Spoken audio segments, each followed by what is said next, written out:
నారాయణం నమస్కృత్య నరం చైవ నరోత్తమం దేవీం సరస్వతీం వ్యాసం తతో జయముదీరయేత్. కాబట్టి ఇప్పుడు ఆయన చాలా అందమైన మాటలు చెప్పాడు కృపాచార్యుల వారు. అందుకే విరాట పర్వంలో కృపాచార్యుల వారు మాట్లాడినటువంటి మాటలు పెద్దలు చాలా గొప్పగా శ్లాఘిస్తారు. శక్రాదిసురులతో సంగ్రామమునరించి ఖాండవం వేర్చెనొక్కరుడు కాడే, యాదవ బలమెల్ల నాగద్రోచి సుభద్ర గడిమిమై తెచ్చెనొక్కరుడు కాడే, దిగ్విజయంబున తేజంబు చేసే ఈ కురువంశమునకు ఒక్కరుడు కాడే, బలముతో గంధర్వపతి నోర్చి విడిపించే కౌరవేశ్వరుని ఒక్కరుడు కాడే అని నివాత కవచులను దానవుల ఆతడొక్కరుండు కాడే అక్కుమడచే, అమరులకు అజేయులకు కలకేయుల ఒక్కరుండు కాడే యొడిచే కర్ణ. ఓ కర్ణ అని ఆయన కొన్ని ఉదాహరణలు చూపించాడు. ద్రోణుడు అలా అన్నాడని నువ్వు ఉలిక్కి పడ్డావు. ఒక్కరుడు కాడే ఒక్కడు కాదా అని చూపిస్తున్నాడు దృష్టాంతాలు. ఇవి తెలుసున్నవారు ద్రోణాచార్యుల వారు ఒక్కడే కాడు, కర్ణుడు కూడా. కర్ణుడు సాక్షి కొన్నింటికి. శక్రాదిసురులతో సంగ్రామమునరించి ఖాండవం వేర్చెనొక్కరుడు కాడే. మనుష్యులతో కాదయా యుద్ధం చేసింది. అగ్నిహోత్రుడు వచ్చి ఖాండవవనాన్ని దహించమని అడిగినప్పుడు, నేను మీకేదో ఒకరోజు ఉపన్యాసంలో చెప్పాను, ఖాండవవన దహనం చెయ్యమని అడిగినప్పుడు ఆయనతో యుద్ధం చేయడానికి వచ్చినప్పుడు ఇంద్రుడి యొక్క పరివార దేవతలందరూ వచ్చారు. వాళ్లతో యుద్ధం చేసినవాడు అర్జునుడు ఒక్కడే, ఆయన పక్కన ఎవ్వరు లేరు. కానీ సమస్త దేవతలు అర్జునుడి చేతిలో ఓడిపోయారు. ఒక్కడు గెలవలేదా? ద్రోణుడు ఇవ్వాల ఒక్కడు గెలవగలడు అంటే నువ్వెందుకు ఉలిక్కి పడుతున్నావు? యాదవ బలమెల్ల నాగద్రోచి సుభద్ర గడిమిమై తెచ్చెనొక్కరుడు కాడే. యాదవులందరూ అర్జునుడితో యుద్ధానికి వస్తే ఇంతమంది యాదవుల్ని నిగ్రహించి సుభద్రాపరిణయం చేసుకోలేదా అర్జునుడు? కాబట్టి అర్జునుడంతటి శక్తివంతుడే. దిగ్విజయంబున తేజంబు చేసే ఈ కురువంశమునకు ఒక్కరుడు కాడే. అందుకు కదా ధనంజయుడన్న బిరుదొచ్చింది. ఈ భూమండలంలో ఉన్నటువంటి ఒక దిక్కునంతటిని జయించి, ఆ మాటకొస్తే భూమండలాన్ని జయించి ధనాన్నంతటినీ తీసుకొచ్చి ధర్మరాజు గారికి ఇచ్చినటువంటి మహాశూరుడు, అసహాయశూరుడు, ఇంతమందిని ఓడించినవాడు ఆయన ఒక్కడు కాడా? బలముతో గంధర్వపతి నోర్చి విడిపించే కౌరవేశ్వరుని ఒక్కరుడు కాడే. ఇది మరింత చురుక్కుమనే మాట. ఎందుకో తెలుసా అండి? ఇది రెచ్చగొట్టినవాడు కర్ణుడే. పాండవులు అరణ్యవాసానికి వెళ్ళిపోయారు, ద్వైతవనానికి వెళ్ళిపోయి ఏదో పాపం వాళ్ళక్కడ పరమ ధార్మికంగా ఉంటూ సమయం వృధా కాకూడదని తపస్సు చేసి దేవతల యొక్క అనుగ్రహాన్ని పొంది శస్త్రాస్త్రములను పొంది ఉన్నటువంటి సమయంలో దుర్యోధనుడికి తనంత తానుగా ఆలోచన రాలేదు. కూర్చున్న దుర్యోధనుడి దగ్గరికి కర్ణుడే వచ్చాడు రోజున. వచ్చి రెండు చాలా ఆశ్చర్యకరమైన మాటలు చెప్పాడు. నిన్న మీతో నేను మనవి చేసింది అందుకే. స్నేహితుడిని ఎంచుకునేటప్పుడు చాలా జాగ్రత్తగా ఎంచుకోండి అని చెప్పడానికి కారణం. రెండు మాటలు అన్నాడండి. దుర్యోధనుడు చావు వరకు వెళ్ళాడు. ఒకటి ఏమన్నాడంటే, నీవు పర్వతము మీద నిలబడిన వాడివి, పాండవులు పర్వతము కింద నిలబడినవారు. వాళ్ళు నిన్ను ఇలా చూడాలి, నువ్వు వాళ్ళని ఇలా చూస్తావు. ఇవాళ నువ్వు చక్రవర్తివి, వాళ్ళు కష్టాలు పడుతూ అరణ్యాల్లో తిరుగుతున్న వాళ్ళు. అటువంటి వాళ్ళు ఆ స్థితిలో ఉంటే నీవు సమస్త లోకుల చేత పొగడబడుతూ రాజ్యం చేస్తున్నావు. కానీ భోగం అనుభవించడం గొప్ప కాదు దుర్యోధన. నీవనుభవిస్తున్నటువంటి భోగం నీ శత్రువులు చూసేటట్టుగా చేసి వాళ్ళు ఏడిచేటట్టుగా చేస్తేనే ఆ భోగానికి సంపూర్ణత. ఇప్పుడు అతని బుర్రకి ఎలా ఎక్కిందో తెలుసా అండి? వాళ్ళు కష్టపడితే సరిపోదు పాండవులు, నేను అనుభవిస్తున్న భోగం వాళ్ళు చూడాలి. చూస్తే వాళ్ళు ఏడవాలి, ఏడిస్తే నేను సంతోషించాలి. అప్పుడు నా భోగానికి పూర్ణత్వం. లేకపోతే వాళ్ళు అక్కడ కష్టపడుతుంటే వాళ్ళకి ఎలా తెలుస్తుంది నేను ఇంత సుఖపడుతున్నానని? వాళ్ళు కష్టపడుతున్నారని నాకు తెలుసు, నేను సుఖపడుతున్నానని వాళ్ళకి తెలియదు. ఇది ఆయన బుర్రలోకి ఎలా ఎక్కించాడో చూడండి. అంటే దుర్యోధనుడు అన్నాడు, మరి ఎలా తెలుస్తుంది వాళ్ళకన్నాడు. ఎలా తెలుస్తుంది ఏమిటి? ఏనుగుల మీద, గుర్రాల మీద, రథాల మీద, పల్లకీలలోనూ నీ అంతఃపుర పరివారంతో, స్త్రీలతో పట్టుబట్టలు కట్టుకోమని, నగలు పెట్టుకోమని నీ వెనక చతురంగ బలాలు నడుస్తుండగా నువ్వు మేళాలతో, తాళాలతో, భోగకాంతలతో, నాట్యాలతో, క్రీడలతో, వినోదాలతో నువ్వు కూడా ద్వైతవనానికి వెళ్ళి నువ్వు ఆ అంగరంగ వైభవంగా నువ్వు ఈ భోగాలన్నీ అనుభవిస్తూ ఉండడాన్ని ధర్మరాజు చూడాలి, భీముడు చూడాలి, అర్జునుడు చూడాలి, నకుల సహదేవులు చూడాలి, ఏడవాలి. ఎంత భోగం అనుభవిస్తున్నాడు రా, మన బతుకులు చూడు అరణ్యంలో ఉన్నామని. నీ కాంతలు నగలు పెట్టుకుని, పట్టు చీరలు పెట్టుకుని వాళ్ళు తిరుగుతూ ఉండాలి. ద్రౌపదీదేవి నారచీరలు కట్టుకుని అడవిలో పర్ణశాలలో ఉంది. ఆవిడ వాళ్ళని చూసి ఏడవాలి, వీళ్ళకి భార్య నేనెందుకు, నేను పొందింది ఇదని. అప్పుడు నీ భోగానికి పరిపూర్ణత. అందుకని ఘోషయాత్రకి వెళ్ళన్నాడు. ఆయన అన్నాడు, మా నాన్న పంపడం, మా నాన్న రాజు, మా నాన్నకి పాండవులంటే భయం. పైగా పాండవులు ఇప్పుడు తపస్సు చేసి సర్వశస్త్రాస్త్రములను పొంది ఉన్నారు. అటువంటి వాళ్ళ జోలికెడితే నన్ను చంపేస్తారని నువ్వు వెళ్ళకు, పాండవుల జోలికి వాళ్ళు ఉన్న చోట నీకెందుకు, నువ్వు వెళ్ళొద్దంటాడు. ఎలా మా నాన్న అనుమతి తెచ్చుకోవడం అంటే కర్ణుడు ఏం చెప్పాడో తెలుసా అండి, నీకెందుకు భయం, నేను వేస్తాను కదా ప్రణాళిక, రేపు పొద్దుటికల్లా నీకు రాజు ఒప్పుకునేటట్టు నేను చేస్తానన్నాడు. ఏ ప్రదేశంలో నిలబడ్డారో ఆ పరిస్థితిని గుర్తు చేశాడు కృపాచార్యుల వారు. గోవుల్ని కదండి పట్టుకెడుతున్నారు. ఆ రోజున మరునాడు ఉదయం కర్ణుడు వచ్చాడు దుర్యోధనుడి దగ్గరికి. వచ్చి, నువ్వు బెంగ పెట్టుకోకయా, సమంగుడు అనబడేటటువంటి ఒక గొల్లవాణ్ణి తీసుకొచ్చాను, అతను ద్వైతవనంలో ఉంటాడు. ద్వైతవనంలో మన ఆవులన్నీ ఉన్నాయి, వాటిని సమంగుడు కాపలా కాస్తుంటాడు. ఆ గొల్ల జాతి వారందరూ కాపలా కాస్తుంటారు. నేను అతనితో ధృతరాష్ట్ర మహారాజు గారికి ఓ మాట చెప్పిస్తాను. మహారాజా, ఆవులు ఇన్నాళ్లు సంతోషంగా ఉన్నాయి, కానీ ఇప్పుడే అడవిలోంచి క్రూర మృగాలన్నీ వచ్చి గోవులను చెనకుతున్నాయి. అందుకని మీరు వచ్చి వేటాడి చంపాలని అడుగుతాను, అడిగేటట్టు చేస్తాను. ధృతరాష్ట్రుడు అంధుడు, వెళ్ళలేడుగా వేటకి. కాబట్టి ఇప్పుడు గోవుల్ని రక్షించడం రాజు ప్రథమ కర్తవ్యం కాబట్టి తప్పకుండా నిన్ను పిలిచి వెళ్ళమంటాడు. కళ్ళు లేవుగా, ఘోషయాత్రగా వెళ్ళు. ఆ ద్వైతవనంలోనేగా ధర్మరాజు ఉన్నాడు. వద్దు, ఆవులు చచ్చిపోతే చచ్చిపోయాయి, రాడు మా రారాజు అనడగా రాజు, అందుని ఇలా ఒప్పిస్తానన్నాడు. ఆ సమంగుడు ఎలా మాట్లాడాలో కూడా నేర్పాడు. నేర్పి దగ్గరుండి కర్ణుడు శకుని తీసుకెళ్లారు ధృతరాష్ట్రుడి దగ్గరికి. ఆయనకి కనపడుతుందా ఏమి పాపం, ఇదిగో సమంగుడు వచ్చాడన్నారు, అది తిరిగాడు. వాళ్ళు చెప్పవలసిన మాటలు చెప్పారు, విన్నాడు, ఏమీ చెప్పలేదు, ఏమీ మాట్లాడలేదు. కర్ణుడు అన్నాడు, గోరక్షణ కొరకు అడుగుతున్నాడు, రారాజుని పంపండి అన్నాడు. నేను పంపనన్నాడు ధృతరాష్ట్రుడు. ఏమన్నాడు, కష్టాలలో ఉన్న పాండవులు అగ్నిహోత్రం లాంటి వాళ్ళు, పరమతేజోమూర్తులు, ధర్మాన్ని అవలంబించేవాళ్ళు. అందులో భీమసేనుడు కినుక వహించి ఉన్నాడు, దుర్యోధనుడు ధూర్తుడు. కష్టాలలో ఉన్న పాండవుల దగ్గరికి వెళ్ళి తాను ఎంత గొప్పగా ఉన్నానో చూపించుకోవాలనుకుంటాడు. పాండవులే చెలరేగారా, ఆ అగ్ని వీడిని బూడిద కింద మారుస్తుంది, అందుకని వీడు వెళ్ళడానికి వీల్లేదన్నారు. అంటే శకుని కర్ణుడు కలిసి ధృతరాష్ట్రుడికి బోధ చేశారు.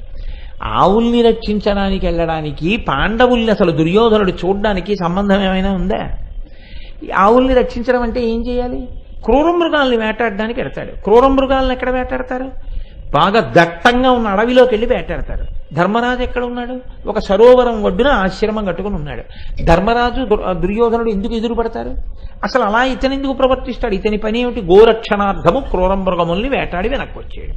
దానికి మహారాజా నీకు అంత అనుమానం అయితే అలాగా? ఒక మంచి పనికి కొడుకుని పంపకపోతే ఇంకా రాజు అయ్యుండి ఉపయోగం ఏముంది? రారాజు అయ్యుండి మంచి పని చేయలేకపోతే దుర్యోధనుడికి ఉపయోగం ఏముంది? అయితే అలా ఉంటారా అన్నాడు ధృతరాష్ట్రుడు. ఉంటాడు, అయితే వెళ్ళండి అన్నాడు. ఈ మాట అనిపించుకున్నారుగా, అంతే ఘోషయాత్రకు బయలుదేరారు. ఇప్పుడు అంతఃపురకాంతల్ని కూడా బయలుదేరదీశాడు. తప్పెట్లు, తాళాలు, నృత్యాలు ఇన్నింటితో బయలుదేరాడు. వెళ్ళాడు, ఆవులు ఎక్కడికి ఉన్నాయో అక్కడికి వెళ్ళాడు. చక్కగా ఆవుల పాలన్నీ తాగాడు. చాలా బాగున్నాయి, నన్నయ్య గారు ఎంత వర్ణించారో అదంతా. ఆ ఆవుల పాలన్నీ తాగాడు. తాగి సంతోషంగా ఉండొచ్చు కదా, ఉండలేదు. ఉండకుండా అక్కడి నుంచి బయలుదేరి ధర్మరాజు గారు ఎక్కడ ఓ సరోవరం ఒడ్డున పర్ణశాలలో ఉన్నారో అక్కడ ఒక వేదికని నిర్మాణం చేయండి, అక్కడ ఒక చిన్న క్రీడాగృహం లాంటిది కట్టండి, నేను ఆ సరోవరంలో రాణివాసపు కాంతలతో జలక్రీడలు ఆడతాను, అది పాండవులు చూసి ఏడవాలన్నాడు. వీళ్ళు వెళ్ళి అక్కడ ఇల్లు కడుతున్నారు. కడుతుంటే ఎక్కడి నుంచో గంధర్వులు వచ్చారు. వచ్చి ఇది మా ప్రభువు చిత్రసేనుడు జలక్రీడలాడే సరోవరం, ఇందులోకి నువ్వు ప్రవేశించడానికి వీల్లేదు, కాబట్టి ఎవరు కడుతున్నారు ఈ ఇల్లు, మేము పడగొట్టేస్తున్నాం, మీరు ఇక్కడికి రావడానికి వీల్లేదన్నారు. వాళ్ళు వెళ్ళి చెప్పారు దుర్యోధనుడితోటి. దుర్యోధనుడు అక్కడి నుంచి వెంటనే కర్ణుడు ఉన్నాడుగా, మీకెందుకు మహాప్రభు, నేను వెళ్ళి చంపేస్తాను వాళ్ళందరినీ, అయితే వెళ్ళండి అంతే. కత్తులు డాళ్ళు అన్నీ పట్టుకున్నారు, యుద్ధానికి వచ్చేసారు. ఆ కనపడ్డ గంధర్వుల్ని చంపేశారు. వాళ్ళ మీద బాణాలు వేస్తుంటే వాళ్ళు వెళ్ళి మిగిలిన వాళ్ళు చిత్రసేనుడికి చెప్పారు. ఆ చిత్రసేనుడు కొన్ని లక్షల బలగాన్ని పంపించాడు. మిగిలిన వాళ్ళందరూ పారిపోయారు. కానీ ఒక్క కర్ణుడు మాత్రం నిలబడి యుద్ధం చేస్తున్నాడు. ఆ సమయంలో ధర్మరాజు గారు జోక్యం చేసుకోలేదు. ఆయన సద్యస్కందము అని అరణ్యంలో దొరికేటటువంటి కాయలతోటి పళ్ళతోటి చేసేటటువంటి ఒక క్రతువు, ఆ క్రతువు చేస్తున్నాడు ఆయన. కాబట్టి ఆయన నిశ్శబ్దంగా ఉన్నాడు. ఏం జరుగుతోందో చూద్దాం అనుకున్నాడు. ఈలోగా ఆ చిత్రసేనుడే యుద్ధానికి వచ్చాడు. ఇన్ని లక్షల మంది ఏకకాలంలో కర్ణుడి రథం దగ్గరికి వచ్చి కొన్ని వందల మంది కలిసి ఆయన గుర్రాల్ని చంపేశారు. ఆఖరికి ఆ రోజున ఏం చేశారంటే నువ్వు గింజలు ఎంతంత ఉంటాయో అంతంత ముక్కల కింద విరిచేశారు కర్ణుడి రథాన్ని.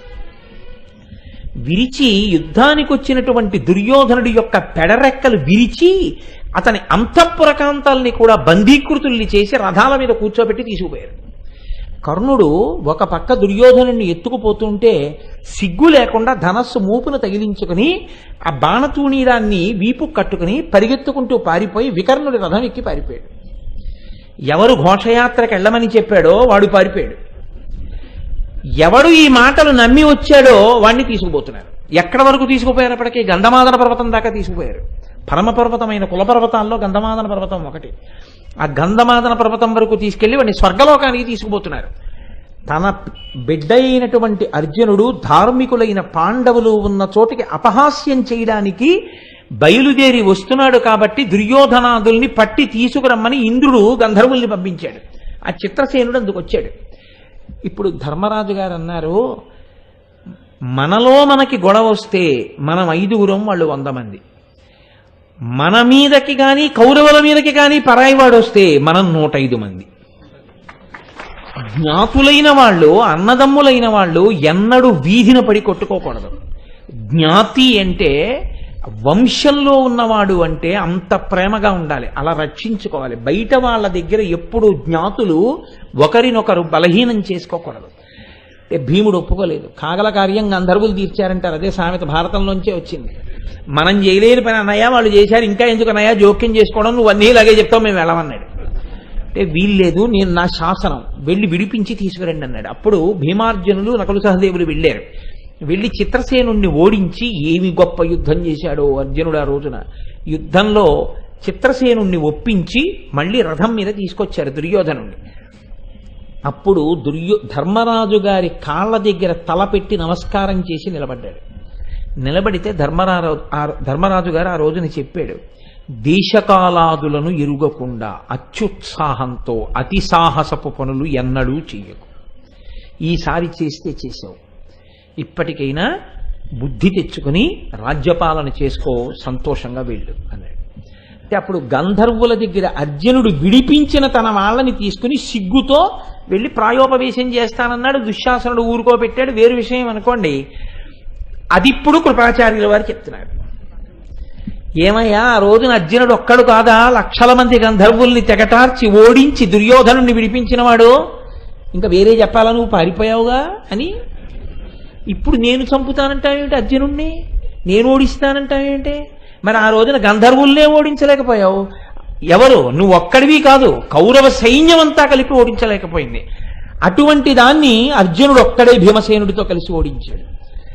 ఆనాడు నువ్వు పారిపోయావు, అర్జునుడు నిలబడ్డాడు. ఇప్పుడు అర్జునుడు వస్తుంటే నేను ఒక్కడనే చంపేస్తానంటే అది తప్పని ద్రోణుడు అంటే నీకెందుకు అంత కష్టంగా అనిపించాలి? ఇది ఎంత మర్యాదతో ఎంత సాత్వికంగా ఆవిష్కరించాడో చూడండి. బలముతో గంధర్వపతినోర్చి విడిపించ కౌరవేశ్వరుని ఒక్కరుడు కాడే అని నివాత కవచులను దానములనాతడొక్కరుండు కాడే ఎక్కుమడచే. నివాత కవచులనేటటువంటి రాక్షసుల్ని అన్ని కోట్ల మందిని చంపినవాడు ఒక్క అర్జునుడు కాడా? అమరులకు అజేయులకు కాలకేయులనొక్కరుండు కాడే యుడిచ కర్ణ కాలకేయాది రాక్షసుల్ని కొన్ని లక్షల మందిని అర్జునుడు ఒక్కడు కాదా చంపింది? ద్రోణాచార్యుల వారు అర్జునుడంటే సామాన్యుడు కాడు, ఒక్కడే వస్తున్నా మట్టు పెట్టగలడంటే నువ్వు ఎందుకంత కినుక వహిస్తున్నావు? ఒక్కడివే అర్జునుణ్ణి ఎదిరించకూడదు, మన వేపటువంటి వాళ్ళు లేరని ద్రోణుడు అన్నాడు. నువ్వన్నావు నన్నింత మాట అంటారా అని అన్నాలు తినండి అంటున్నావు, వెళ్ళిపోండి అంటున్నావు, పశువుల వెంట పొమ్మని అశ్వత్థామని అంటున్నావు. నేను నీతో ఒక మాట చెప్పనా? అర్జునుణ్ణి ఒక్కడే ఎదిరించడం ఎటువంటిదో తెలుసా? అతిశయంతో మాట్లాడుతున్నావు. మీరు అక్కర్లేదు, నేను ఒక్కడిని చాలని. ఒకడే అర్జునుడితో యుద్ధం చేయడం అంటే ఏచి మున్నీరు చెయ్యూత మీద సముద్రాన్నంతటినీ రెండు చేతులతోటి ఈత కొడుతూ దాటతానంటే ఎటువంటిదో అటువంటిది. అగ్ని నురుక పెద్ద అగ్నిహోత్రంలోకి దూకి బతుకుతానండం ఎంత అసత్యమైన విషయమో అర్జునుడి మీద ఒకడు యుద్ధం చేసి గెలవడం అంత అసత్యం. వాసుకి కోరలు పెరుక గడగి వాసుకి యొక్క కోరలు పీకి కూడా నేను బతుకుతానని ఎవడైనా అంటే ఎంత అబద్ధమో అంత అబద్ధం. అట్లు కాదే రాధేయ, నీవర్జునునకున బోర నెక్కటి మార్కొన బూనురవయ. నువ్వు ఒక్కడివి వెళ్ళి అర్జునుడితో యుద్ధం చేస్తాను అనడం ఇంత మూర్ఖంగా లేదా? కాబట్టి అటువంటి అధిక్షేపణతో కూడిన మాటలు మాట్లాడకు. నీ ఒక్కడివి కాదు యుద్ధం, అందరం కలిసి అర్జునుడిని ఎదుర్కొందాం అను. అది మర్యాదతో కూడిన మాట. అలా అనకపోతే వాళ్ళు నొచ్చుకున్నారు. అందుకు కదా అశ్వత్థామ అయితే మీరు చేసుకోండి యుద్ధం, విరాట్రాజు వస్తే చేస్తాం, అర్జునుడు వస్తే మేము చేయమన్నాడు. ఆ మనసు కష్టపడడానికి కారణం అది. నువ్వు సత్యమైన మాటని తిరస్కరిస్తున్నావు. కాబట్టి అందరం కలిసి యుద్ధం చేద్దామను అన్నారు. ఇప్పుడు చెప్పండి, కృపాచార్యుల వారు ప్రాజ్ఞుడై అతిశయాన్ని తగ్గించేటట్టుగా ఉదాహరణలు చూపిస్తూ ఆయన ఎంత మర్యాదతో కూడిన పెద్ద మాట మాట్లాడాడు. మాట చాలా గొప్పది కావచ్చు, అంగీకరించడానికి హృదయం ఉండాలిగా, సంస్కారం ఉండాలిగా. సంస్కారం లేదనుకోండి, అవతల వారు ఎంత గొప్పవారమనివ్వండి, చెప్పిన మాట మీరు అంగీకరించే సంస్కారము మీ ఎందుకు కొరబడిపోతే అది మీ అభ్యున్నతికి హేతువు కాలేదు. మీరు ఎప్పుడు బాగా జ్ఞాపకం పెట్టుకోండి, అది అమృతపు ధారయే కావచ్చు, కానీ భూమి ఎత్తుగా ఉన్న చోటికి అది ఎక్కదు. పల్లంగా ఉంటేనే ప్రవాహం వచ్చి నిలబడుతుంది. మన యందు దోషం అవతల వారు చెప్పింది మనం దిద్దుకోవలసిందేనా అని మీరు ఆలోచన చేసి మీ లోపాన్ని దిద్దుకోవడానికి మీరు సిద్ధంగా ఉంటే ఇతరులు చెప్పిన మాటలు మీకు పనికొస్తాయి. అసలు ముందది లేదనుకోండి, చెప్తాడు అవన్నీ మనం వింటాం ఏమిటండి అన్నారు అనుకోండి, అప్పుడు అది ఎందుకు పనికిరాదు. రామకృష్ణ పరమహంస ఒక మాట అంటారు, ఒక వ్యక్తికి ఒక మేకు ఒక సుత్తి ఇచ్చి మీరు కొట్టండి అన్నారు. అంటే లోకంలో పోకడ ఎలా ఉంటుంది, ఇప్పుడు ఆ మేకు ఎక్కడైనా కొట్టబడుతుంది కదా. కానీ ఇప్పుడు ఆ మేకు తీసుకెళ్ళి భీమ్ అంటామే, ఇనుముతో కలిపి పెట్టినటువంటి ఒక పెద్ద దూలం, దానికి వెళ్ళి మేకు పెట్టి సుత్తి పెట్టి కొట్టాడు అనుకోండి, మేకు దిగుతుందా, మేకు వంగిపోతుందా? మేకు వంగిపోతుంది. మేకైనా సుత్తి పెట్టి కొట్టి దింపాలనుకున్నా అసలు ఆ గోడ మేకుని తనలోకి దింపుకోవడానికి వీలైన కించిత్ మెత్తదనమైన గోడకుంటే అది ఇటకైతే వెడుతుంది, ఇనప భీమైతే ఏం వెడుతుంది? కొట్టేది సుత్తి అయినా అది మేకే అయినా వంగిపోతుంది తప్ప ఎక్కదు. నీ హృదయమునందు కించిత్ సౌకుమార్యము సంస్కారము ఉంటే అవతల వారి మాట ఎక్కుతుంది. లేనినాడు ఆ కొట్టినవాడి సుత్తి వృధా, ఆ మేకు వంగిపోతుంది. దానివల్ల ఉపయోగం ఉండదు. కాబట్టి వినడం గొప్ప, చెప్పడం గొప్ప.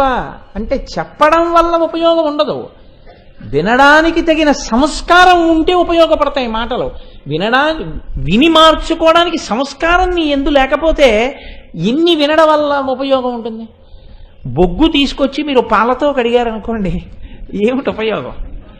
బొగ్గు పాలతో కడిగితే తెల్లగా అవుతుందా? కుక్క తోక ఎన్ని సంవత్సరాలు పట్టుకుని ఇలా పట్టు కూర్చుంటే మాత్రం, కర్ర కడితే మాత్రం దాని వంకర పోతుంది? పోయేది కాదు. వజ్రాన్ని తీసుకెళ్లి నీళ్లలో ఎన్నేళ్లు నానబడితే అది మెత్తపడుతుంది? మెత్తపడదు. సహజంగా హృదయం అంతా కాఠిన్యమైపోతే, సంస్కార రాహిత్యముతో నిలబడిపోతే ఎన్ని బోధలు చేసినా ఆ బోధల వలన ప్రయోజనం ఏమీ ఉండదు. పైగా అఘాయిత్య పాండిత్యమని అఘాయిత్యంతో వినడం అని ఓ 2 లక్షణాలు ఉంటాయి. అఘాయిత్య పాండిత్యం అంటే మంచిని చెడుగా చెప్పడం. జ్ఞాన కలునిలోని శారదయోలే. అఘాయిత్యంగా వినడం అంటే ఏమిటంటే అన్నీ విని ఓ వంకర మాట అనేసి వెళ్ళిపోవడం.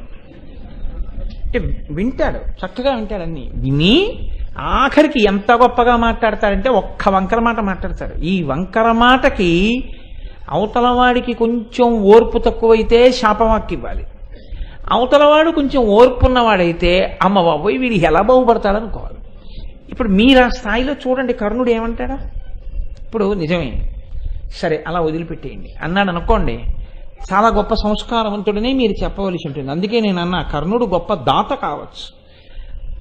ఈ విషయంలో మాటలు మాట్లాడడం విషయంలో, మాట వినడం విషయంలో మాత్రం ఆ సౌకుమార్యం ఉంది అంటే మాత్రం నేను అంగీకరించలేను. కాబట్టి చూడండి, ఆయన అన్నాడు, మీరు ప్రభువు పెట్టినటువంటి అన్నం బాగా తింటారు కడుపు నిండా. ప్రభువుకి ఏదైనా పని చెయ్యవలసిన సందర్భం వస్తే మాత్రం వంకర మాటలన్నీ మాట్లాడి శత్రువుని పొగిడి ఎలా తప్పుకుని వెళ్ళిపోదామా అని చూస్తారు. కాబట్టి మీకు శత్రువు సాధించిన విజయాలు బాగా జ్ఞాపకం ఉంటాయి. ఇలాంటప్పుడు బాగా చెప్తారు, బాగా గుర్తుపెట్టుకు చెప్తారు. జన్నములు సేయునెడ పక్వాన్నములు కుడుచుచుండు, అధిపతి నిన్ను జన్నియ విడిచె రణము తరి, మిన్నక కిరుపడక పొమ్ము మీ గృహమునకు అన్నాడు. ఎవరిని? కృపాచార్యుల వారు. పెద్దల్ని అధిక్షేపించి మాట్లాడడానికి కూడా ఈ నాలుకే, జ్ఞాపకం పెట్టుకోండి. ఏదైనా మాట్లాడచ్చు, ఎంత పెద్దవారినైనా మీరు మీ నాలుక ఉంది కాబట్టి మీరు మాట్లాడవచ్చు. ఈశ్వరుడు స్వేచ్ఛనిచ్చాడు, కానీ ఫలితాలు కూడా అలాగే ఉంటాయి కదా. ఏమన్నాడంటే జన్నములు సేయునెడ పక్వాన్నములు కుడుచుచుండు. మహానుభావుడు వేదాంగములు చదువుకున్నవాడు కదా. యజ్ఞాలు చేసే దగ్గర మంచి భోజనాలు పెడుతుంటారు, వెళ్ళి అక్కడికి వెళ్ళి బాగా తిని బలిసి కూర్చో. అధిపతి నిన్ను జన్నియ విడిచె రణము తరి, అచ్చోసిన ఆబోతును వదిలిపెడతారే అలా నిన్ను వదిలేడు ప్రభువు ఈ యుద్ధంలో. నీ ఇష్టం వచ్చినట్టు తిరుగు, నీ ఇష్టం వచ్చినట్టు మాట్లాడు. చూడండి, కొంతమందిని విసిగెత్తిపోతే ఏమంటాం? నిన్ను పట్టించుకునేది అచ్చోసిన ఆబోతు అంటారు. కృపాచార్యుడికి కర్ణుడిచ్చిన కితాబ్ అది. ఇంత మంచి మాట చెప్తే, జన్నియ విడిచె రణము తరి, మిన్నక కినుపడక పొమ్ము నీ గృహమునకు. ఇంకిక్కడ కనపడకుండా వెళ్ళి హాయిగా అన్నం నిందుగానివి పో, మీ ఇంటికి పో అన్నాడు. ఇది ఎవరిని? కృపాచార్యుడిని. ఎవరిని విడిచిపెట్టాడు? ద్రోణాచార్యుల వారిని విడిచిపెట్టాడా? అశ్వత్థామని విడిచిపెట్టాడా? కృపాచార్యుల వారిని విడిచిపెట్టాడా? మరి ఇంకెవరు గొప్ప ఆయనకి? కానీ పోనీ ఏమైనా సాధించాడా అలాగని? ఇదే అడుగుతాడు కృపాచార్యుడు. సరేనయ్యా, ఇన్ని మాటలు చెప్తున్నావు కదా, ద్రౌపదీ స్వయంవరంలో నువ్వే ఏం చేశావు అని అడిగాడు. అక్కడంటే నీకు అర్జునుడితో యుద్ధం రాలేదని చెప్పి తప్పించుకుంటున్నావు. ద్రౌపదీ స్వయంవరంలో మత్స్యంత్రాన్ని అర్జునుడేగా కొట్టాడు. నీకు తెలియకపోవచ్చు అర్జునుడని, బ్రాహ్మణుడు అనుకున్నావు. యుద్ధానికి వెళ్ళావా లేదా అర్జునుడితో?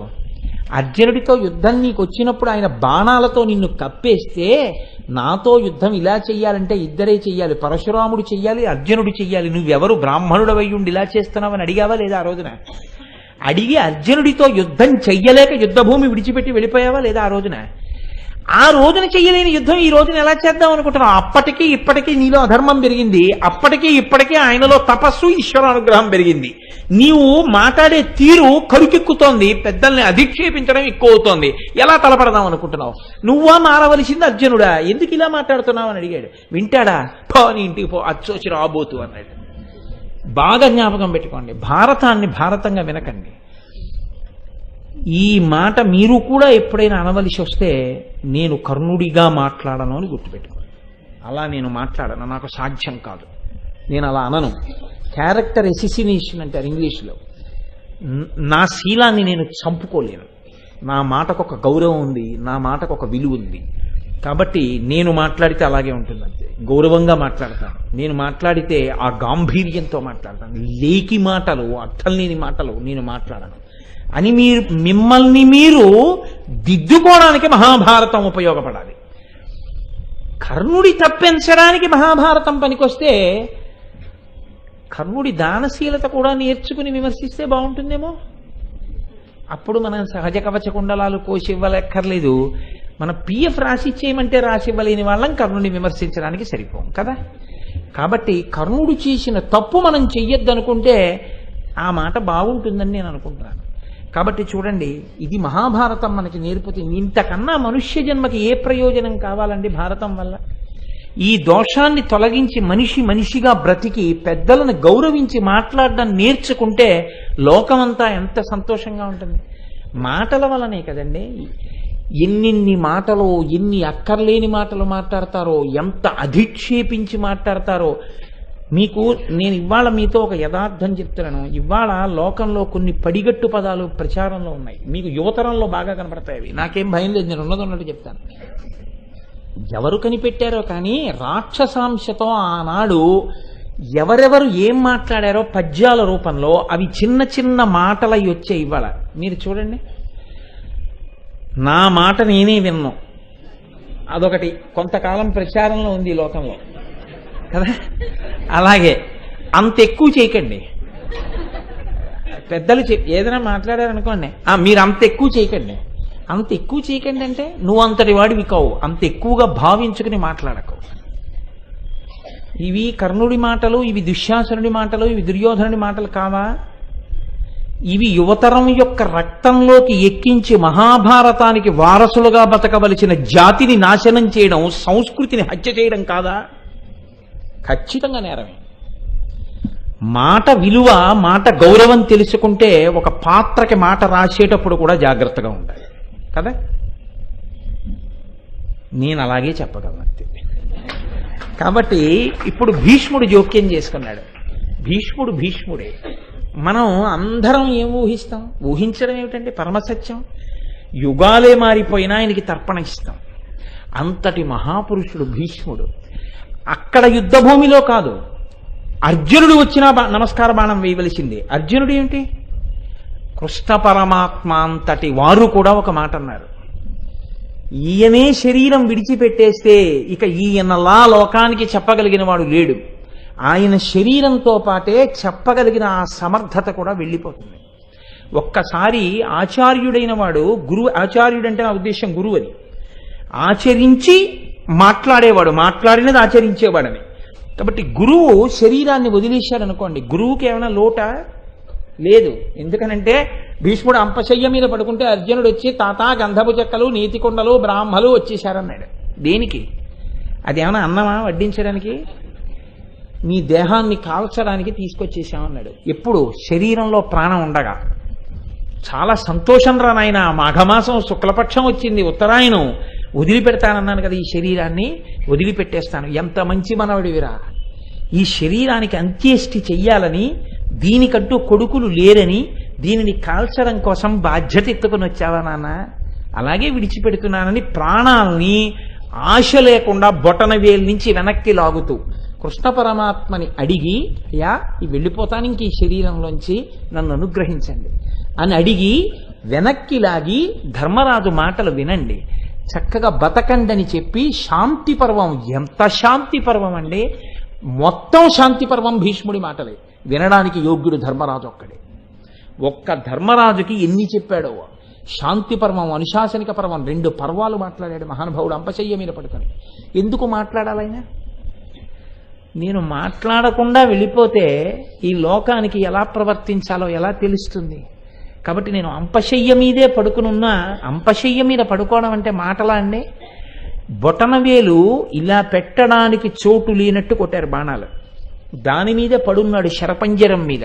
రక్తం అంతా ఓడిపోయింది, ఇలా కదలడానికి లేదు, బాణాలు గుచ్చుకుపోయి ఉన్నాయి. అలా పడుకుని ఉన్నవాడు యుద్ధభూమిలోనే ఉన్నాడు. చుట్టూ ప్రేతాల వాసన, అదంతా కొంత మీరు వింటారుగా మహాభారతం, అప్పుడు చూద్దురు కానీ అంత శుభ్రం చేసి ఏర్పాట్లు చేస్తే యుద్ధభూమిలోనే పడున్నాడు ఉత్తరాయణం వరకు. అటువంటి మహానుభావుణ్ణి కృష్ణ పరమాత్మ యోగంలో చూసి ఈయనే వెళ్ళిపోతే ఇక చెప్పేవాడెవరు? అందుకని ధర్మరాజా, అడిగితే కదా చెప్పడం, వెళ్ళి నేర్చుకో, విను, అడుగు అంటే తప్పకుండా అడుగుతానని పరిగెత్తుకొచ్చాడు. అడిగినదే తడవు. అంపశయ్య మీద పడుకొని చెప్తూ, నేను చెప్పాలా తండ్రి? నువ్వు చెప్పంది నేను చెప్పగలనా? నాకేమొచ్చని చెప్పను, లోకంలో నువ్వు చెప్పినదేదో అది ప్రచారం అవుతుంది, అది సత్యం. భీష్ముడికి ఏం తెలుసు? నీవు చెప్పంది నేను చెప్తానా? భగవద్గీత చెప్పిన వాడివి నువ్వు. తండ్రి నువ్వే చెప్పచ్చు కదా.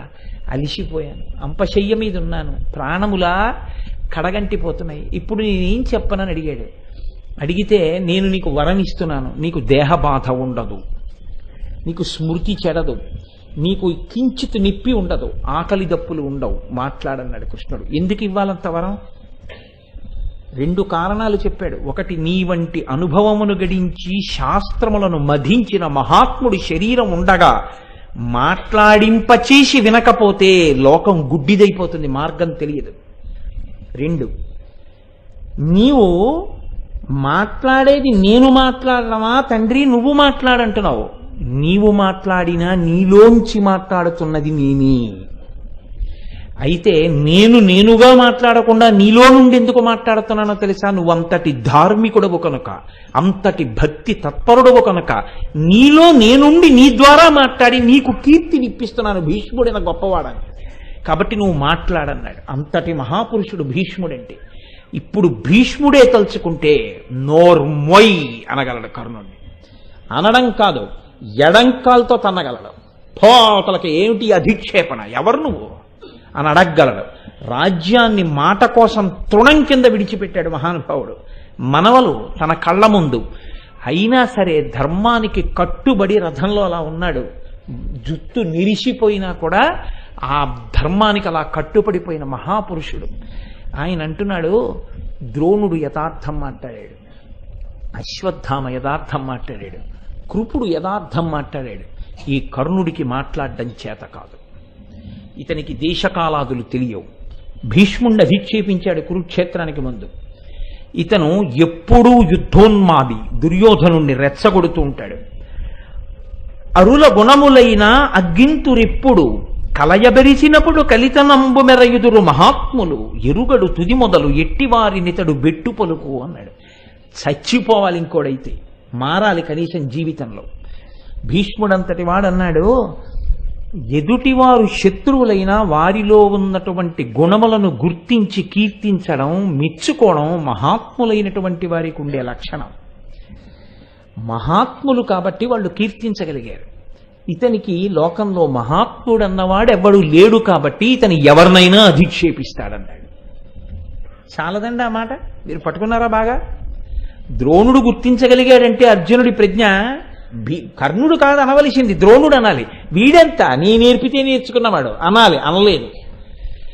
మా నాన్నగారు నేర్పితే నేర్చుకున్నవాడు వీడెంత, మా నాన్నగారు అదుపు చేయలేదు ఏమిటని అశ్వత్థామ అనాలి, అనలేదు.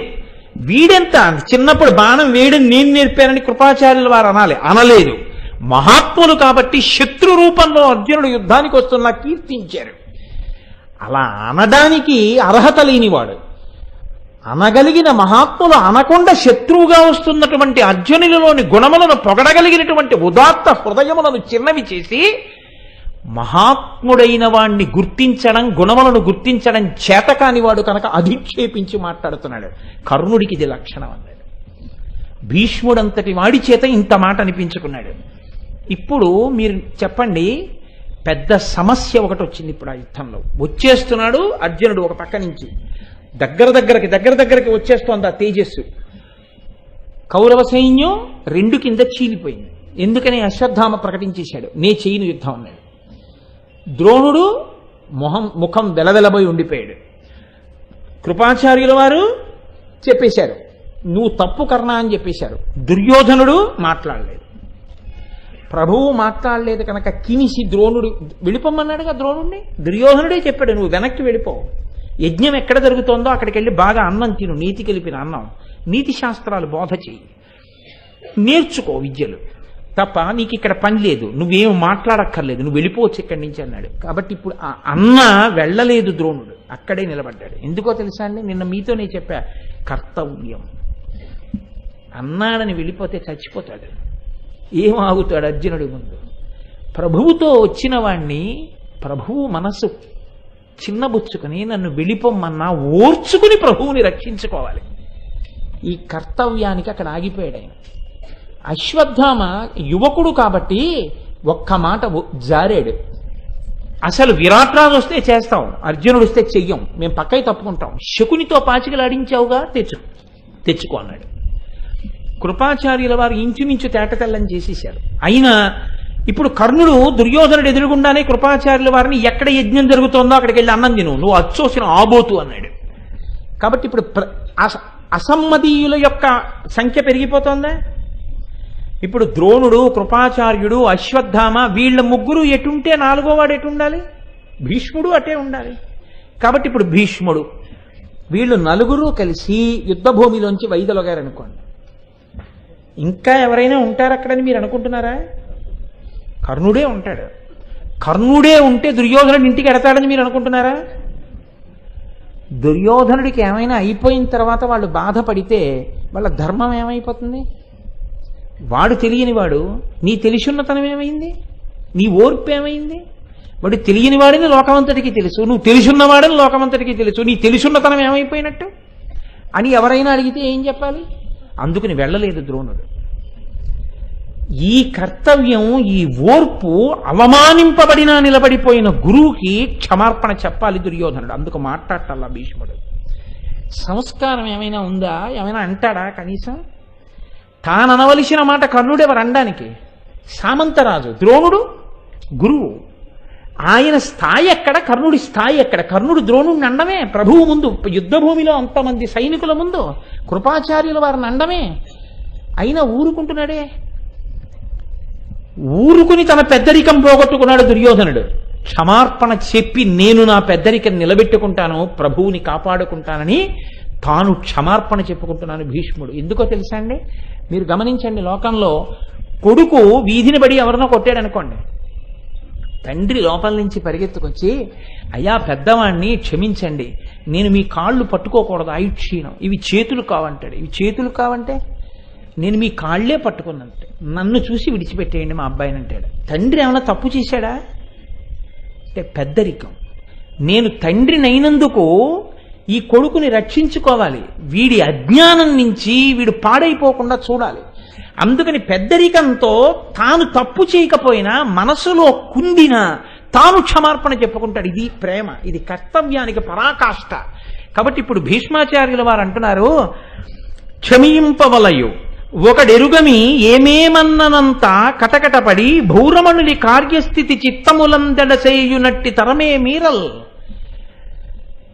మీరు నన్ను క్షమించండి, పెద్దవాణ్ణి చెప్తున్నాను, ఏదో తెలియక ఇష్టం వచ్చినట్లు మాట్లాడేశారు, కానీ ఏదో ఇలా మాట్లాడేసినంత మాత్రం చేత మీరు కోప్పడి, మీరు బాధపడి, మీరు ఇక్కడి నుంచి వెళ్ళిపోతే ఎంత ప్రమాదం సంభవిస్తుందో మీకు తెలుసు. కాబట్టి భూరమణిని కార్యమున మనం అందరం కలిసి ఇప్పుడు రాజుని కాపాడాలి. కాబట్టి నేను క్షమార్పణ అడుగుతున్నాను, మీరు దయచేసి ఉండండి అన్నాడు. అంటే ఈ మాట అనవలసిన వాడు అనలేదు, భీష్ముడు అన్నాడు. అది ఇంకొంచెం బాధగా ఉంటుందా ఉండదా? చూడు, ఇంత ఎక్కడి భీష్ముడు, ఆయన అన్న తర్వాత ఇక వెళ్ళలేరుగా వాళ్ళు. కానీ దుర్యోధనుడు అనలేదన్న బాధ గురువుకు ఉండిపోతుందా? ఉండిపోదా? ఒక గురువు మనసు బాధపడ్డాక శిష్యుడు ఎలా వస్తాడండి వృద్ధిలోకి? ఇంకెలా వస్తాడు? ఏమడిగాడు గురువు? గురువు అడిగింది ఏం లేదే దుర్యోధనుడిని, నేర్పాడు తప్ప. మరి అటువంటి గురువు మనసు బాధపడితే కనీసం గురువుగారు క్షమించండి అనడానికి నీ సంస్కారం సరిపోకపోతే నువ్వు వృద్ధిలోకి ఎలా వస్తావు? ఏదడ్డు పెట్టి ఈశ్వరుడు నిన్ను వృద్ధిలోకి తీసుకొస్తాడు? కాబట్టి ఇప్పుడు కృపాచార్యుల వారు అశ్వత్థామ కలిసి ఓ మాట అన్నారు. ద్రోణుడు ఏమనలేదు, ఎరిగి ఊరుకున్నాడంతే. ఎందుకంటే గురువు కోపం గడ్డి మంట. గురువు అంటే ఎవరండి? అన్నీ తెలుసున్నవాడు. అన్నీ తెలుసున్నవాడు కాబట్టి, అంత బరువు ఎత్తుకున్నవాడు కాబట్టి నిగ్రహించుకుంటాడు, మనసుని నిభాయించుకుంటాడు. కానీ క్లేశం లేకపోవడం అన్నది ఉండదు. కాబట్టి ఇప్పుడు అశ్వత్థామ కృపాచార్యుడు ఒక మాట అన్నారు, క్షమింపనెవ్వరము భూరమణిని కార్యమునకెవ్వరము ద్రోణుల చిత్తము శాంతి వంద చేయుట మము తలచుట ఇట్టులేలమా కొలదులకున్. అయ్యయ్యో అదేమిటండి, క్షమించడానికి మేమెవరం? భూరమణిని కార్యమునకెవ్వరము, రాజు తరపున కార్యం చేయడానికి మేమెవరం? పనికిరాని వాళ్ళం వెళ్ళిపోమన్నారుగా. మేమెవరం ఇక్కడ ఉండడానికి, మాకెందుకు క్షమార్పణలు? క్షమార్పణలు చెప్పించుకుని ఇక్కడ యుద్ధభూమిలో చేయడానికి పెద్ద పెద్ద వాళ్ళం మేం కాం కదా, మేము చాలా చిన్నవాళ్ళం, ఉండి చూడవలసిన వాళ్ళం. కానీ భీష్మాచార్య, మీరన్న మాటకి ద్రోణాచార్యుల వారి మనసు శాంతిస్తే మాకు చాలు, అంతకన్నా మేము కోరుకునేది లేదు, యుద్ధం చేస్తామన్నారు. అంటే సిగ్గుపడిపోద్దండి దుర్యోధనుడు. భీష్ముడంతటి వాడు కిందకి దిగి చేతులు పట్టుకుని క్షమార్పణ చెప్పి ఇలా నిలబడితే అప్పుడు బ్రతిమాలాడు. జరిగిందేదో జరిగిపోయింది, అర్జునుడు వచ్చేస్తున్నాడు, యుద్ధం ప్రారంభమవుతోంది. ఇప్పుడు మనలో మనం కలహించుకోకూడదు. అప్పుడు కూడా మనది తప్పన్నట్టు ఉండదు. ఎంత గడుసుతనంగా ఉంటాయంటే ఒక్కొక్కళ్ళ మాటలు తమ తప్పు కప్పిపుచ్చుకుని ఇతరుల యందు తప్పు చూపించే ప్రయత్నం చేస్తారు. ఇది అతి గడుసుతనం అంటారు. ఓ తండ్రి కూతుర్ని పిలిచి, అమ్మ మేకు కొట్టాలి గోడలో, ఆ సుత్తి పక్కింటి వాళ్ళని అడిగి ఒక్కసారి తీసుకురా, మేకు కొడతానన్నాడు. ఆ అమ్మాయి పక్కింటికి వెళ్ళి వచ్చి, నాన్నగారండి వాళ్ళని సుత్తి అడిగాను, వాళ్ళు ఇవ్వనన్నారు అంది. ఏమ్మా ఎందుకు ఇవ్వరు అన్నాడు. వాళ్ళ సుత్తి సొట్టలు పడిపోతుందంటే మేకులు కొడితే ఇవ్వనన్నారు అని. ఆయన అన్నాడు, సుత్తి సొట్టలు పడిపోతుందా, ఎంత స్వార్థం, వాళ్ళ సుత్తి మనకెందుకు, మన సుత్తే ఉంది, ఇలా పట్టరా అన్నాడు.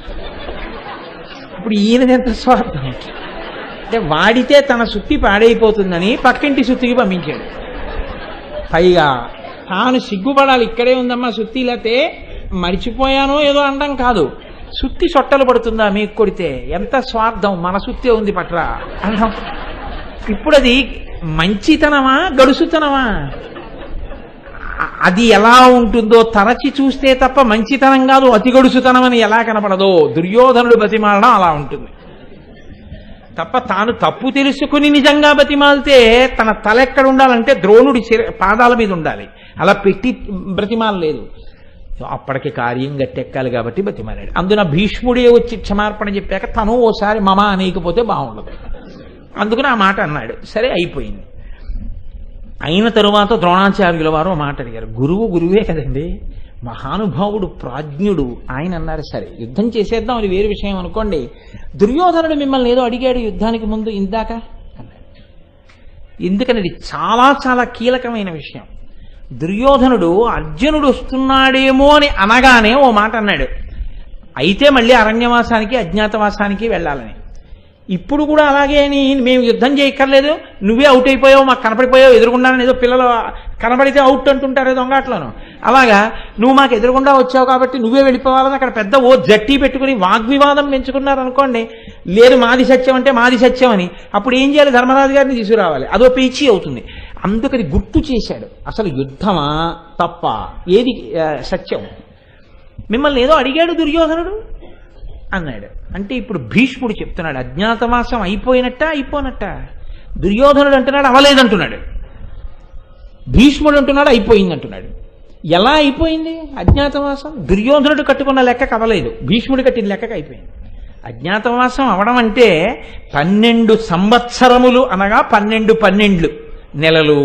1 సంవత్సరం అంటే 1 × 12 ఉండాలి కదండి, అది లేరుగా అంటున్నాడు. తన లెక్కకు వచ్చిన సంవత్సరాలని దృష్టిలో పెట్టుకుని, అంటే ఏదో ప్రభవ విభవ అలా లెక్క కట్టి ఇంకా అవలేదు 12 ఏళ్ళు 1 7 అంటాడు.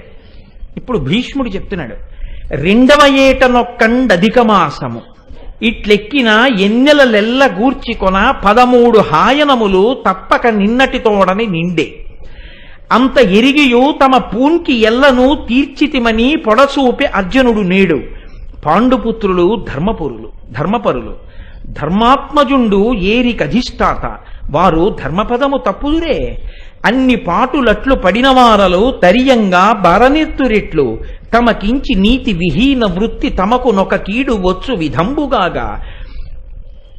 ప్రతి 2 సంవత్సరాలకి కూడా అధిక మాసం వస్తూ ఉంటుంది. ప్రతి 2 సంవత్సరాలకి వచ్చేటటువంటి అధిక మాసం కూడా అరణ్యవాసం చేశారా లేదా? అధిక మాసాలు ఊళ్ళోకి వచ్చేయలేదుగా వాళ్ళు.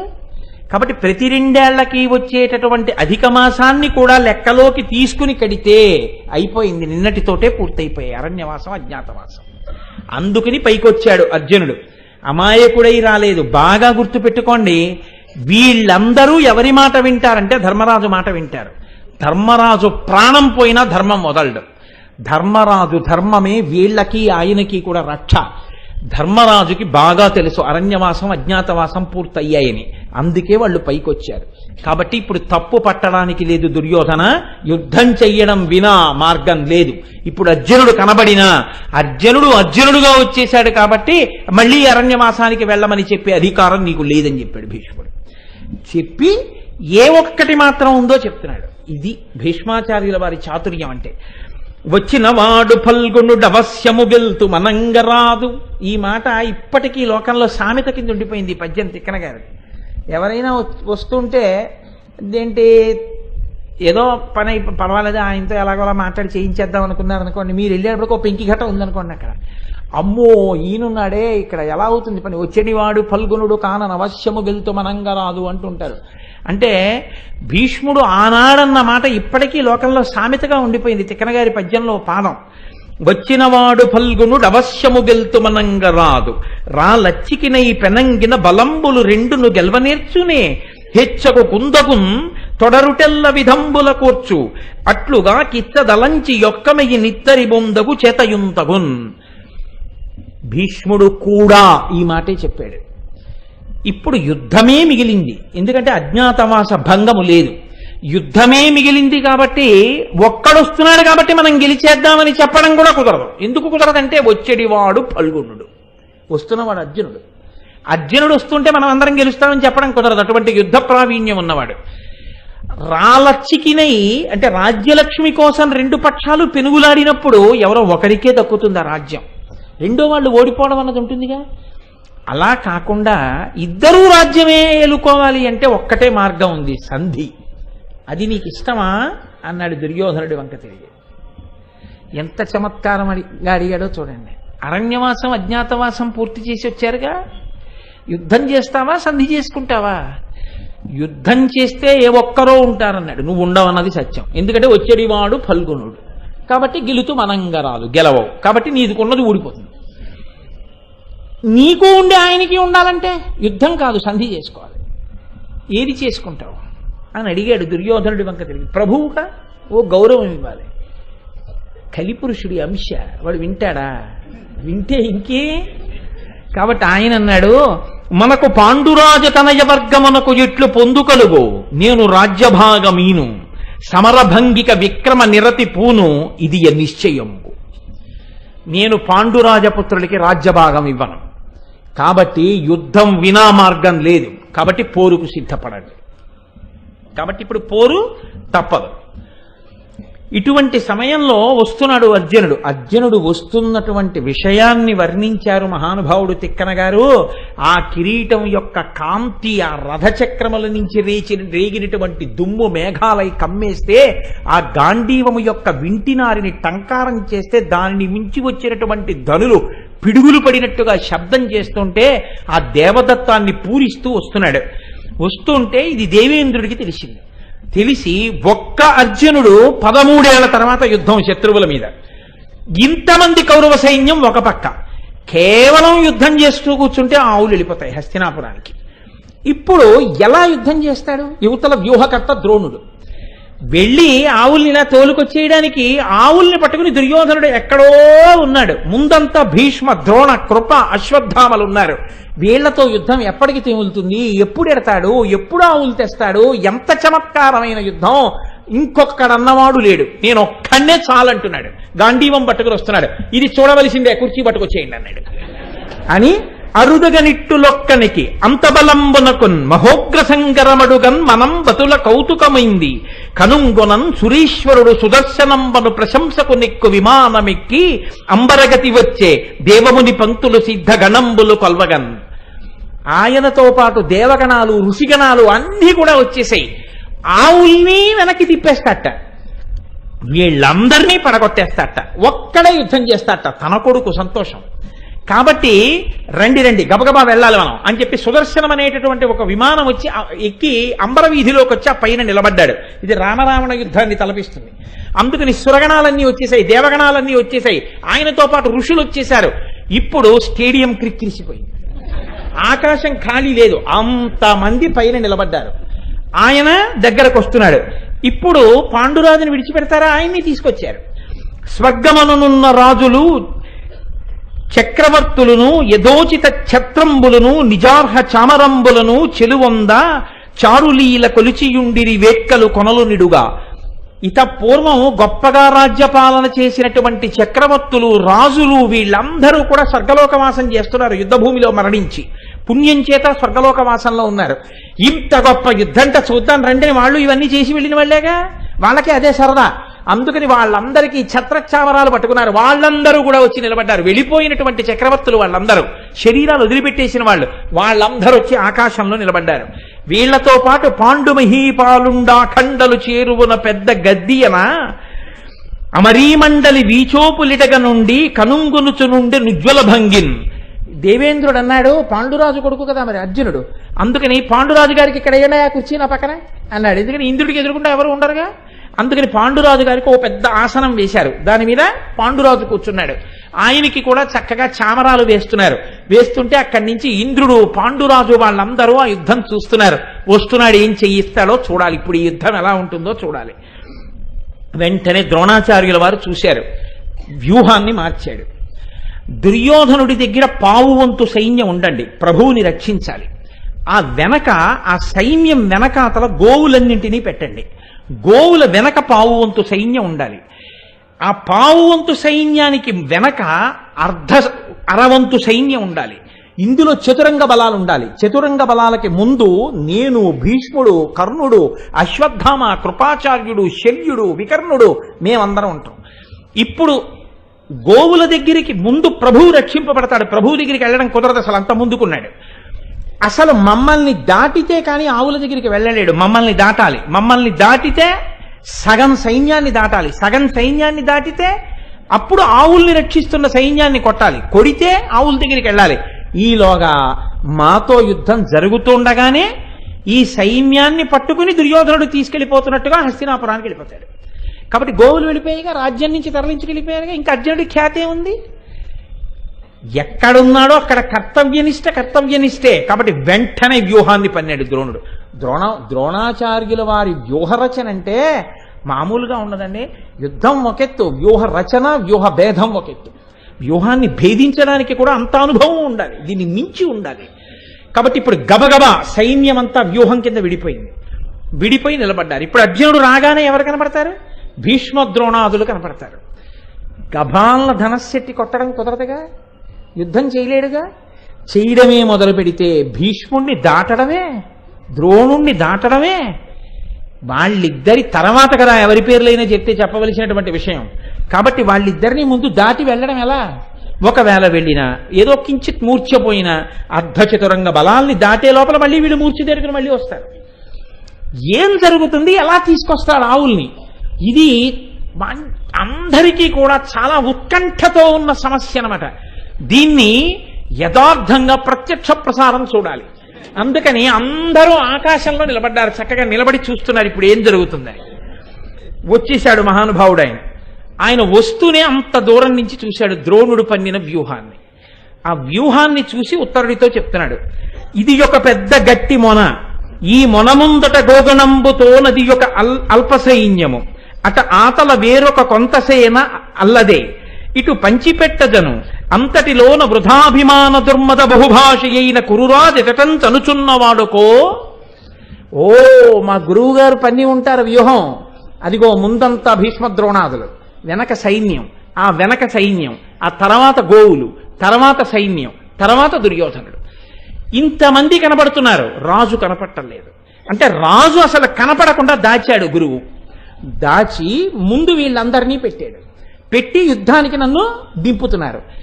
రాజుని పట్టేసుకుంటే ఇంతమందిని ఉన్నా కూడా ఇక వీళ్ళు లేనట్టే లెక్క. నేను రాజుని పట్టేయాలి, కానీ రాజుని పడదామంటే నాకు అసలు రాజు కనపడకుండా దాచేశాడు ద్రోణాచార్యుల వారు. కాబట్టి ఈ మహాసముద్రంలా ఉంది సైన్యం. ఎక్కడున్నాడు దుర్యోధనుడు? అతడు సిక్కెనేని బలమంతయు విచ్చు మరల్పవచ్చు గోవ్రాతము, అట్ల అయిన సుకరంబుగా అంతట ఎల్ల తీరు, ఈ యాతత సేన ఎందతని నారసి కానకయున్న వీరిని క్లీతలజించి ఆ కదువ నేడగపోదముగాక వ్రిల్మిడిన్. ఉత్తర కుమారుడితో చెప్తున్నాడు, భీష్మ ద్రోణ కృప వీళ్ళందరితో యుద్ధం అనవసరం, తొందరగా గోవుల్ని పట్టుకోవాలంటే ఒక్కటే అవకాశం, రాజు ఎక్కడున్నాడో వెతికి రాజుని పట్టేయాలి. పట్టి రాజుని కానీ బంధించామా సేనంతా విచ్చిపోతుంది. సేన విచ్చిపోయి రాజు దొరికిపోయాడు అర్జునుడు కానీ హాహాకారం పొందిందా, గోవుల్ని మన ఊళ్ళోకి తరివేయచ్చు. గోవుల్ని ముందు విడిపించేసుకోవడం తేలిక, రాజుని పట్టుకోవాలి. వీళ్లల్లో ఎవరిని పట్టుకున్నా యుద్ధం పూర్తవుతుంది, అక్కడికి ఒక్కొక్కడు పడుతూ ఉంటాడంతే తప్ప యుద్ధం పూర్తయినట్టు అందరూ హాహాకారాలు చెలరేగడం, అందరమ్మ బాబోయ్ ఇప్పుడు ఎలా అని గుండెలు బాదుకునే స్థితి ఉండదు, ఒక్క రాజుని పట్టుకోవాలి. కానీ రాజు ఎక్కడున్నాడో కూడా తెలియట్లేదు అసలు ఇంత పెద్ద సైన్యంలో. నిజంగా అలాగే ఉంది ఇలా చూస్తే. కాబట్టి ఇప్పుడు ఎక్కడున్నాడు రాజు తెలియట్లేదు.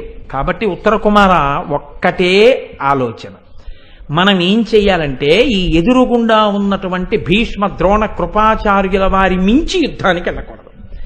ఇలా ఎదురుగుండా కనపట్టలేదు కాబట్టి వీళ్ల వేపుకి వెళ్ళినట్టు వెళ్ళి వీళ్ల వేపు రాజు లేడు కాబట్టి అటుపక్క నుంచి గోవుల దగ్గరికి వెళ్ళిపోదాం. అలా తిరిగి గోవుల దగ్గరికి వెళ్ళిపోయి ముందు గోవుల్ని విడిపించేద్దాం. గోవులు సరిహద్దు దాటి హస్తినాపురానికి వెళ్ళవు. గోవుల్ని విడిపించేశామా అయిపోయిందంతే, మన పని అయిపోయింది అక్కడికి. ఆ తర్వాత రాజు ఎక్కడున్నా వెతికి పట్టి కొడతాను. కాబట్టి అలా పోని రథాన్ని ముందొక్కసారి వాళ్ళని చూసి వెళ్ళిపోదాం, అలా పదన్నాడు. అంటే ద్రోణుడు ఎంత గొప్పగా వ్యూహం రచించాడో అంత గొప్పగా బదలగొట్టాడప్పుడే. ఇది అర్జునుడి గొప్పతనం. అందుకు కదండి అంత పేరు ప్రఖ్యాతులు వహించాడు మహానుభావుడు. నీ చెప్పడం తేలిక, యుద్ధ భూమిలోకి వస్తూ అర్జునుడు చూసి వెంటనే ఒక్కడు వ్యూహాన్ని భేదించడానికి అలా నిర్ణయం చేసుకోవడం అంటే ఏ సామాన్యమైన విషయమా? అందుకని ఈ నిర్ణయం చేసుకుని ఆ ఎదురుగుండా వచ్చాడు.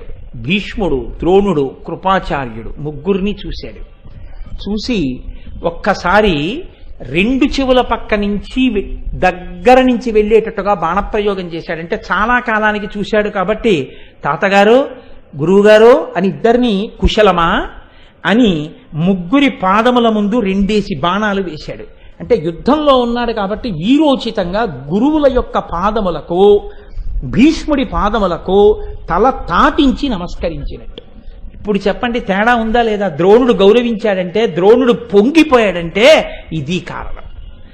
తండ్రి కొడుకుని చూసి పొంగిపోయిన కన్నా మీకు నేను యథార్థం చెప్తున్నాను, శిష్యుడి సంస్కారాన్ని చూసి గురువు సముద్రం పొంగినట్టు పొంగిపోతాడు. అంత ఆనందించేస్తుంది గురువు యొక్క హృదయం. నేను మీకు యథార్థం చెప్తున్నాను. మహానుభావుడు మా గురువు గారు శ్రీకాళహస్తి వెళ్ళారు మొన్న. నేను శ్రీకాళహస్తే వెళుతున్నాను. అనుకోకుండా ఎందుకో ఆలోచన వచ్చింది, ఒక్కసారి మా గురువుగారితో మాట్లాడదాం, ఖాళీగా ఉన్నాను కదా అనిపించి గురువుగారితో ఫోన్లో మాట్లాడడం నేను ఇప్పుడు చేయను. గురువుగారు ఇంటికి రావచ్చా అని అడిగి వెళ్ళి మాట్లాడడమే. ఎందుకు ఆ రోజున గురువుగారితో మాట్లాడకుండా ఉండలేక గురువుగారికి ఫోన్ చేశాను. ఫోన్ చేస్తే, ఆ నాయన నేను రైల్లో ఉన్నాను రా, శ్రీకాళహస్తి వెళ్తున్నాను, నేను ఇది సిగ్నల్ అందదు, 1 గంటలో దిగి శ్రీకాళహస్తి నుంచి నీతో మాట్లాడతానన్నారు. నేను తెల్లబోయా, మర్నాడు తెల్లారకట్ట నేను శ్రీకాళహస్తి దిగాలి. ఇదేం ఆశ్చర్యం, ఇలా ఫోన్ చేశాను. అయినా నేను వస్తున్నాను అని చెప్తే గురువుగారిని మీరు నా కోసం నువ్వు ఎక్కడుంటావురా అని గురువుగారు నా కోసం వస్తే అంతకన్నా అపచారం లేదు, నేను వారి కోసం వెళ్ళాలి కానీ అని నేనేం అనలేదు. కాసేపు ఆగా ఆయన ఫోన్ చేశారు. నాయనా నేను ఎందుకు ఎడుతున్నానో తెలుసా శ్రీకాళహస్తి, నువ్వు 10 కాలాలు 10 మందికి పనికొచ్చేటట్టుగా మాట్లాడే సమర్థత నీ ఎందు ప్రకాశించాలని అభిషేకం చేయించడానికి వెళ్తున్నాను రా అన్నాడు. అది గురువు అంటే, అంతటి మహాత్ముడు గురువు అంటే. నేను మరునాడు శ్రీకాళహస్తిలో దిగి, సరే నాతో వచ్చిన వాళ్ళకి తెలుసు పెద్ద ప్రయాణంలో పదనిసలు ఇవన్నీ దాటి శ్రీకాళహస్తి దేవాలయంలోకి వెళ్ళేటప్పటికీ మా గురువుగారు నా కోసమే నమస్కారం చేసి, నేను మా గురువుగారు ఎక్కడ కలుసుకున్నామంటే ఖచ్చితంగా నేను దక్షిణామూర్తికి నమస్కారం చేసి తలెత్తాను, మా గురువుగారి పాదాలు కనబడి. నేను వెంటనే గురువుగారి పాదాల మీద పడి, నా వరకు గురువుగారు నాకు మీరు ఆ దక్షిణామూర్తి ఒక్కటే, కాబట్టి ఆయన ముందు మీ పాదాల మీద పడ్డానికి నాకే అభ్యంతరం లేదు, నేను మీ పాదాల మీద పడిపోతున్నానని పడిపోయి నమస్కారం చేశాను. కాబట్టి గురువు గురువే. నా గురువు అని నేను పొగుడుకున్నానని మీరు అనుకోకండి, ఏ గురువు అయినా అంతే, అంత విశాల హృదయుడై ఉంటాడు. తన కొరకు కాదు, తన శిష్యుల అభ్యున్నతి కొరకు ప్రార్థన చేస్తాడు, వారి కొరకు తాపత్రయపడతాడు. కాబట్టి నేను మా గురువు గారిని స్మరించకుండా ఉండలేక స్మరించాను, మరోలా అనుకోకండి. కాబట్టి ఇప్పుడు మహానుభావుడు చూశాడు. చూసి ఆ నమస్కార బాణ ప్రయోగం చేస్తే భీష్ముడు అన్నాడు అర్జునుడి వంక చూసి, చూశారా, చిరకాలమునకు కంటిమి నరునక్కట వీడు సజ్జన ప్రియుడు, సుహృత్ పరతంత్రుడు, బాంధవ హితుడు, అరిభీకరుడు, ఇట్టి వారల వనింకలరే. చూశారా అర్జునుడి యొక్క మర్యాద. ఇన్నాళ్ళకి కనపడ్డాడు. తాతగారు బాగున్నారా అని అడిగాడు. 2 బాణాలేసి, తాతగారు నమస్కారం అని బాణాలేశాడు. అంత తొందరగా వెళ్ళిపోతూ ఇంత వ్యూహం మనం రచిస్తే మనకి నమస్కారం చేసి వెళ్ళాడు. బంధువులంటే ఇంత గౌరవం. ఇలాంటి వాళ్ళు భూలోకంలో ఉన్నారా? ఏమి మర్యాద అయ్యా! ఇలాంటి పొగట్ట పొందాలంటే దానికి అనుగుణంగా నీ ప్రవర్తన ఉండాలి. ఉంటే కదా గురువు పొంగి నిన్ను ఒక్క 2 మాటలు మంచిగా మాట్లాడేది. నీకు అది లేనప్పుడు నిన్ను పొగడమంటే ఎలా పొగుడుతాడు గురువు? కాబట్టి ఈ మాటలు అన్నారు. అన్న తర్వాత అర్జునుడి యొక్క రథాన్ని ఉత్తర కుమారుడు చాలా వేగంగా తోలుకుంటూ ఆ ఆవుల మందల దగ్గర వరకు తీసుకెళ్ళిపోయాడు. అటువైపు నుంచి తూర్పు దిక్కుగా ఆవుల మందల దగ్గరికి వెళ్ళి అర్జునుడు అన్నాడు, ఆవుల మందలకి వెనక సైన్యం ఉంది కాపలాగా. ఇప్పుడు నువ్వు అపారమైన వేగంతో ఆవుల మందలకి సైన్యానికి మధ్యలోంచి రథాన్ని పోని ఒక్కసారి అన్నాడు. అని గొల్లవాళ్ళని పిలిచి, నా రథం వెళ్ళిన తర్వాత ఈ సైనికులు ఎవ్వరూ కూడా గోవుల పక్కకి నిలబడలేరు. నీవు ఇదే అదును చూసుకుని గోవులనన్నిటినీ కూడా తీసుకుని మన నేల వైపుకి తిప్పేసేయండి, విరాట్ నగరంలోకి తోలుకెళ్ళిపోండి అన్నాడు. అని అల్లెత్రాటిని మోగించాడు. ఒక్కసారి ఆ గాంధీవానికి కట్టిన వింటినారిని మోగించి దేవదత్తాన్ని పూరిస్తూ ఆ కిరీటం కోటి సూర్యుల పగిది వెలిగిపోతుంటే ఆ రథచక్రముల నుంచి ధూళి రేగుతుండగా బాణప్రయోగం చేస్తూ ఆవుల మందల వెనక నుంచి సైన్యానికి మధ్యలోంచి రథాన్ని పోనిచ్చాడు. నిశ్చేష్టులైపోయారు సైన్యం అంతా. ఆయన తేజస్సుకి, ఆ టంకారానికి, ఆ శంఖధ్వనికి నిశ్చేష్టులై ఎవ్వరి ఎందో కదలిక లేక అలా నిలబడిపోయారు. అంతే. ఆవులకు ఒక లక్షణం ఉంటుంది, అవి ఎప్పుడు తమ ఇళ్ల వైపుకి తాము పరిగెడతాయి. ఎప్పుడైతే ఇంత ధ్వని కలిగిందో, ఎప్పుడైతే తమని తోలుతున్న వాళ్ళు తప్పుకున్నారో, తోకలెత్తి పెద్ద అంబా అంబా నడుచుకుంటూ తమ దూడలతో కలిసి విరాట్ నగరం వైపుకి తిరిగిపోయి అన్ని పరిగెత్తుకుంటూ ఊళ్ళోకి వెళ్ళిపోయాయి. కన్ను మూసి కన్ను తెరిచే లోపల విడిపించేశాడంతే ఆవుల్ని. ఇది అర్జునుడంటే, ఇది సవ్యసాచి మహానుభావుడు. అందుకు కదండి అంత కీర్తించారు. తెల్లబోయారు భీష్మద్రోణాదులు. ఇప్పుడు అయిపోయింది. వచ్చినటువంటి ప్రధానమైన పని పూర్తి చేసేసాడు. ఆవుల్ని విడిపించేశాడు. ఎక్కడున్నాడు రాజు? అక్కడ లేడు. ఇక్కడ ఉండాలి ఎక్కడో. ఎక్కడున్నాడని వెతికాడు. ఎదురుగుండా దొరికాడు దుర్యోధనుడు. ఇడిగో ఇక్కడే ఉన్నాడు, పోనీ రథాన్ని అన్నాడు. అంటూ అనేటప్పటికీ 3000 రథాలతో కౌరవ వీరులందరూ చుట్టుముట్టారు. భీష్ముడు 1000 రథాలతో చుట్టుముట్టాడు. కర్ణుడు 1000 రథాలతో చుట్టుముట్టాడు. ద్రోణుడు, కృపాచార్యుడు అందరూ చుట్టుముట్టారు. ఎందుకని ప్రభువుని రక్షించుకోవాలి. ఆవులు పోతే పోయి రాజు మీదకి వెళ్ళిపోతున్నాడు. అంటే గుండెకాయను పట్టుకోవడం అంటే అది యుద్ధం అంటే, అది ఉత్తరగోగ్రహణం అంటే. కేవలం చంపడం కాదండి, మేధస్సు, బుద్ధిబలంతో యుద్ధం చేయడం. వచ్చి ఎదురుగుండా నిలబడ్డారు. వెనక్కి దుర్యోధనుడు ఉన్నాడు. ఇప్పుడు ఉత్తర కుమారుడి వంక చూశాడు. ఒక్క క్షణం యుద్ధం ఆపాడు. ఇత పూర్వం చూశావా వీళ్ళందరినీ నువ్వు ఇంత దగ్గరగా అని అడిగాడు. నేను చూడలేదు, కానీ ఏమి తేజోమూర్తులు రథాల మీద. ఒక్కొక్కరిని చూస్తుంటే గుండెలు అవిసిపోతున్నాయి. ఎవరి తేజోమూర్తులు నాకొక్కసారి చెప్పవా, చూస్తానన్నాడు. అప్పుడు చెప్తున్నాడు. కాంచనమయ వేదికాకనత్కేతనోజ్వల విభ్రమము వాడు కలశజుండు, సింహల అంగూల భూషిత నభోభాగకేతు ప్రేంఖణము వాడు ద్రోణసుతుడు, కనక గోవృష సాంద్రకాంతి పరిస్ఫుట ధ్వజ సముల్లాసంబువాడు కృపుడు, లలిత కంభు ప్రభాకలిత పతాకా విహారంబువాడు రాధాత్మజుండు, మణిమయోరగ రుచిజాల మహితమైన పడగవాడు కురుక్షితిపతి, మహోగ్ర శిఖర ఘనతాళ తరువగు శిడమువాడు సురనదీసూనుడెర్పడ చూచికొనుము. ఎంత గొప్పగా చెప్పాడో చూడండి. అమ్మో ఏమి యుద్ధం నేను పూర్తి చేయను, ఆదివారంకి అవ్వాలి, అసలు పరిచయం అవ్వట్లేదు. టైం చూస్తే 8:30. చాలా ఇబ్బందిగానే ఉంది సుమండి పరిస్థితి నాకు. కాబట్టి కాంచనమయ అయినా నేను వదిలిపెట్టేస్తాను మిమ్మల్ని, ఏం పర్వాలేదు, అయిపోతుంది, ఈశ్వరుడున్నాడు. కాంచనమయ వేదికాకనత్యేతనోజ్వల విభ్రమము వాడు కలశజుండు. అదిగో ఎదురుగుండా పతాకం మీద బంగారు వేదిక కనపడుతోందే, ఆయన ఈ మహానుభావుడు, కలశలోంచి పుట్టినటువంటి వాడు, మా గురువు ద్రోణాచార్యుల వారు. మొదట పేరెత్తితే ఆయన పేరే ఎత్తుతాడు. కాబట్టి కాంచనమయ వేదికాకనత్యేతనోజ్వల విభ్రమము వాడు కలశజుండు, సింహలాంగూల భూషిత నభోభాగకేతు ప్రేంఖణము వాడు ద్రోణసుతుడు. మా గురువు గారి పుత్రుడు, మహానుభావుడు. ఆయన జెండా మీద చూసావా, సింహం తోక ఎగురుతోంది. పతాకాలంటే మీరు మామూలుగా ఉంటాయి అనుకోకండి, దాన్ని అదృశ్య శక్తులు కాపాడుతుంటాయి. పతాకం కింద పడిపోతే